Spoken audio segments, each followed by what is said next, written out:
ideally it would have been good for them to drop the charges and decide whether they are charging, but it's fine. I think we can proceed on those terms.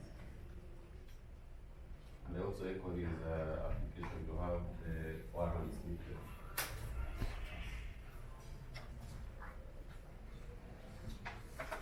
Just for the record, and because council has already brought this up, there is another complaint by the accused party over the same set of facts. Yes, I'm just putting it for the record, just so that it's on the record. But he has filed a complaint as a victim of police brutality.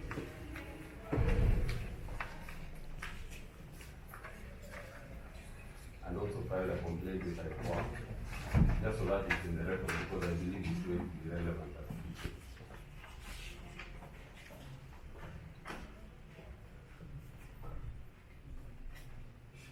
The next week is convenient.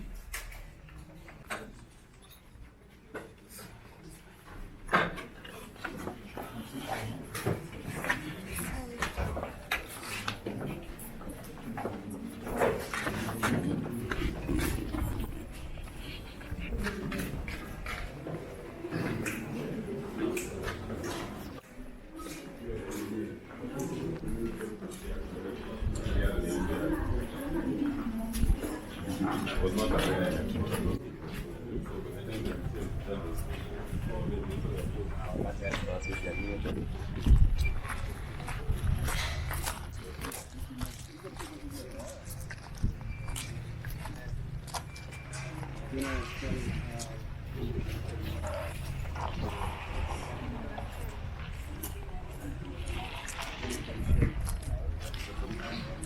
Bonnie, not everybody has a voice as loud as yours to speak out against police brutality. So how is it that shedding light on your incident in particular can help other Kenyans? I think it's actually because of this entire experience. I think we're going to do like a series of stories called Police Wakora. So if you're a victim of police brutality or this happened to you, we're going to share your story. I think, imagine you're trying to set me up. They beat me up, threw me in the cells, then I'm done being accused of beating the police. I'm not even capable of beating police up, guys. I'm still, you see my, still healing. But it's activists who are late.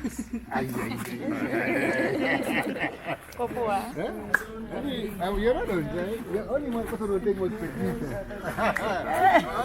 Only petite was your drive.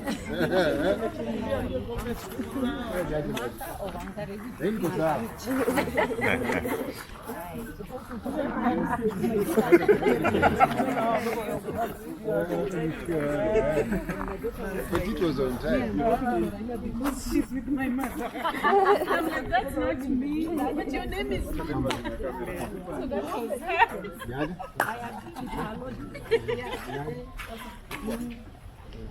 I very nice of you guys to show up. Yeah.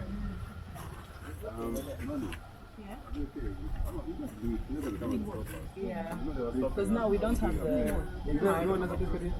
You can just do it. Yeah, that's what I was saying. We can do it here instead of that other side. Now, well, are you ready? Yes. Okay, then. When do Good morning, members of the press. On 2nd of this month, Boniface Mwangi was arrested by the police at his office in Kibera. It was a violent arrest. He was subjected to police brutality while at the time of arrest, and also when he was taken to the cells at Kilimani police station, he was also brutally attacked. The attack was so severe that even the OCS of the station had to have him transferred to Nairobi Hospital to go get medical treatment. We were then shocked to discover that the police secretly brought that file to court for him to take plea on a day that he had not been informed. They knew he was not here. Warrants of arrest were issued against him. But this morning we've attended court, and the prosecution has indicated that they are deferring plea, which means Boniface will not be taking his plea today. They've asked for 7 more days, and the reason for this is that they've also noted that he also made a personal complaint and also a complaint at the police station that he had been injured at the time of arrest and when in custody. we think that this charge is really another way that we can see how the police like to misuse the law. That we have a case where the victim is now the accused person. That's really and truly unacceptable. We'll be back to court on the 29th of this month, which is next week on Tuesday, and our hope is that these frivolous charges will be thrown out. But in the event they want to proceed with them, we are here. We are here and we are standing with Bonnie and we are ready to proceed with the matter as is. Yes. Basically, the charges are cover-up. Yes.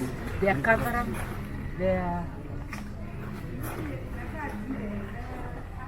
Basically, the charges are a cover-up. The arresting officers covering their crime of assaulting Boni, both at his offices and at the cells. What I'm wondering, what is the role of the OCS Limani in this cover-up? Because Boni complained to him. He knew Boni had been injured. How would he authorize those charges without investigating and taking any action against his own officers? What is his role in the cover-up? This is a matter the DPP will have to look at, because it looks like the rule of law has diminished to almost zero in this country. But I want to laud the prosecutor for saying he wants to delve further, but it's squarely on the hands of the people. Our view is that the charging of Boni after his violent assault is a cover-up for the criminal actions of the police. To begin with, his arrest was for unspecified charges. And even when you arrest under the law, you have no right to assault the person you are arresting. He was assaulted at his offices and at the police station, and he drew the matters to the attention of the OCS, who ordered him taken to hospital.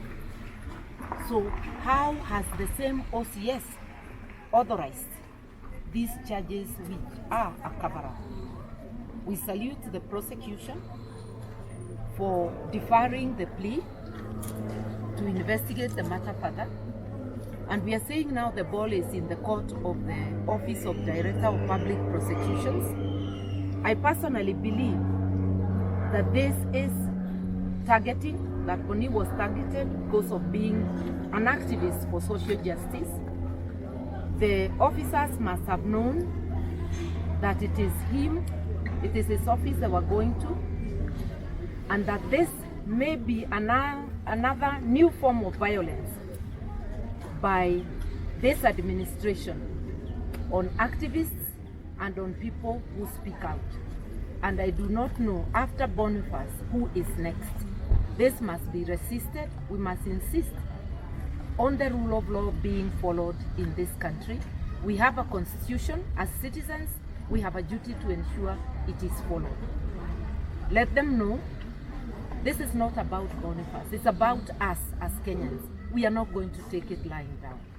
And we expect the rule of law to be observed and justice to be done in this case. And the officers, those crooked officers who assaulted Boni, must be brought to book.